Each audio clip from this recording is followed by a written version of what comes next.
Magandang umaga sa inyo lahat. Ako nga pala si Glenn Poche Atilio, galing sa pangkat 10 na event. At ngayon ay pag-uusapan natin ang unang pananaw ng globalisasyon ayon kay Nayan Chanda.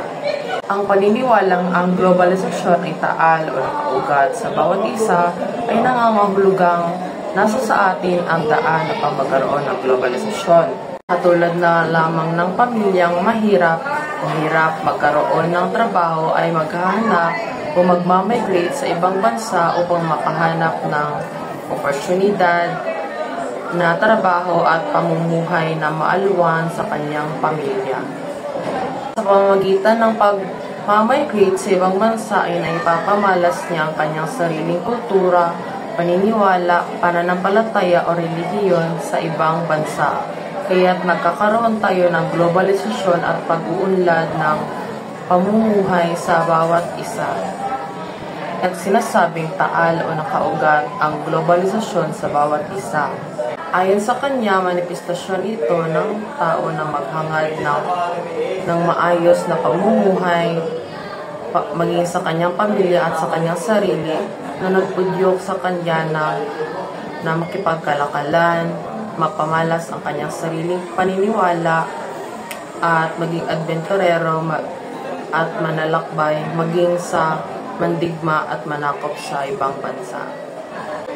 Mula noong ika-9 na siglo hanggang ika-15 na siglo ay bago pa man dumating ang Kastila sa ating bansa ay nakipagkalakalan at nakipag-ugnayan na ang Pilipinas sa bansang Chino, Arabo at Malaysian, at sa pamamagitan ng barter ay nagkaroon tayo ng seda, porselana, pampalasa at iba pang mga kagamitan.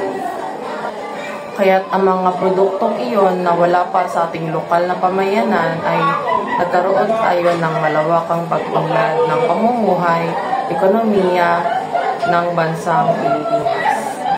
Naipapamalas rin ang pananampalataya katulad ng Islam at Kristyanismo nung sinakop ang bansang Pilipinas ng mga Espanya noong taong 1565 hanggang 1898. At sa loob ng 333 years ay naipamalas na nila ang napakaraming kultura katulad ng pananampalataya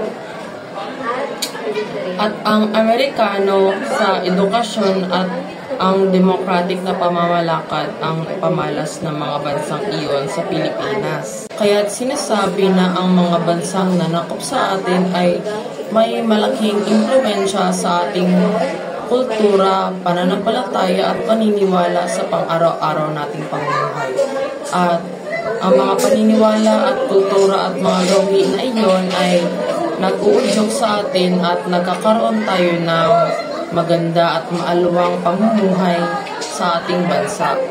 At nung nagkaroon ng World War I at World War II ay nakamit natin ang kalayaan nung nagkaisa ang mga Asian countries gaya ng Brunei, Cambodia, Indonesia, Philippines at iba pang mga bansa upang resolbahin ang alitan ng mga bansa at makamit ang kalayaan at maalwan na pamumuhay ng ating bansa. Kaya't sa pamamagitan ng Asian Association ay nagkaroon tayo ng kalayaan at sa pamamagitan ng mga bansang ito ay nagkaroon tayo ng ugnayan sa mga bansang iyon katulad ng pangangalakal at pagtransport at import ng mga produktong galing sa kanilang bansa. Kaya't ang pag-migrate, pananakop, kalakalan sa pagitan ng mga bansa at pagpapalaganap ng mga relihiyon at gawi ay nagdulot sa atin at nagudyok sa atin na magkaroon ng mas maayos na pamumuhay natin sa bansang Pilipinas at sa buong mundo. At dito nagtatapos ang aking paliwanag sa unang pananaw ng globalisasyon ayon kay Nayan Chanda. At yun lamang po at maraming salamat.